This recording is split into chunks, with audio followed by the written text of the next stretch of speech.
What are some possible paths for the market over the next couple months with just the kind of the macro, factors? Possible paths. Okay, so when we look at especially the macro factors, kind of interesting because the leading economic indicator, right, is down. That's a pretty heavy signal that we're looking for a recession. Has been quite successful in predicting when we're going to have some stock market trouble. Also, we have an inverted yield curve, pretty steeply inverted on the 2 and the 10-year. We're working towards an inverted yield curve on the 3-month and the 10-year, I think, also. And so those are big areas that we're looking at. However, we always have to keep in mind that the market is operating in a forward-looking mechanism. So, they're looking 6 to 18 months from now, what's going to happen? And so one of the reasons the market's falling right now is the Fed has just upped their projections for how much they're going to raise rates. And now the market's kind of readjusting for that.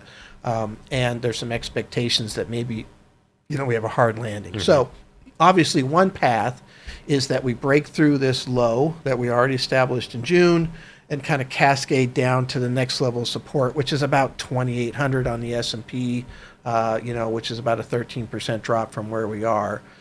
Another path, of course, is that we hit this low and the market is so stretched out because we've had so much run down, the buying comes in and it really turns things around. And we can have this jump backwards. And then that will be something we want to watch to see, is that strong enough to get the market back through that 200-day moving average, mm-hmm. right? Because that's the real goal in terms of reversing this downturn and turning it into a primary downturn. Primary trend right now is down. We want that to be up, right? Yep. And so this is part of the cycle, though. If you look back 5 or 10 years, and I've been trying to show this with my clients, it's like, look, if you look at 1 year, it can be terrible, it can be great. But look at the whole cycle. You get that big run up, and then you get that downturn. And if everything's working right, the downturn doesn't retrace everything, and then we get a new low, and we get another run up, and that's a normal process in the market. It's kind of how it works. And so anyway, that's the object there. Those are the two main paths. We break through this low, cascade down, hold this low. Short selling and what have you comes in, creates enough momentum that institutions finally get back in and we reverse the trend. We're right there. We're right on the edge of this final kind of cliff, in my opinion.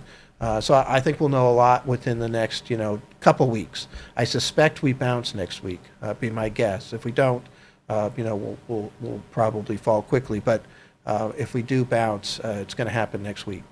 So when we see these like drops, why is the downside always so much faster than the upside?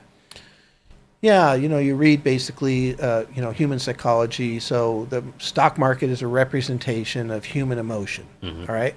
We like to put rationalizations in there. We like to think about, the PE ratios and, we study this stuff as if it's rational, but it's not in the end, especially in the extremes. And so the two main emotions, in my opinion, are greed and fear.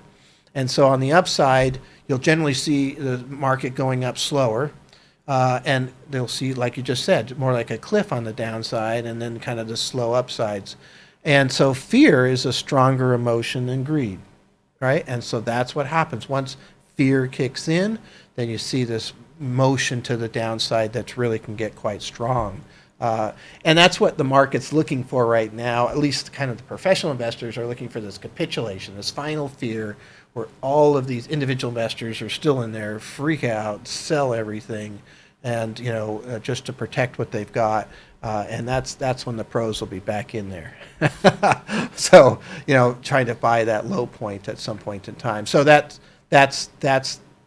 what it is. It's a greed versus fear battle that goes on constantly.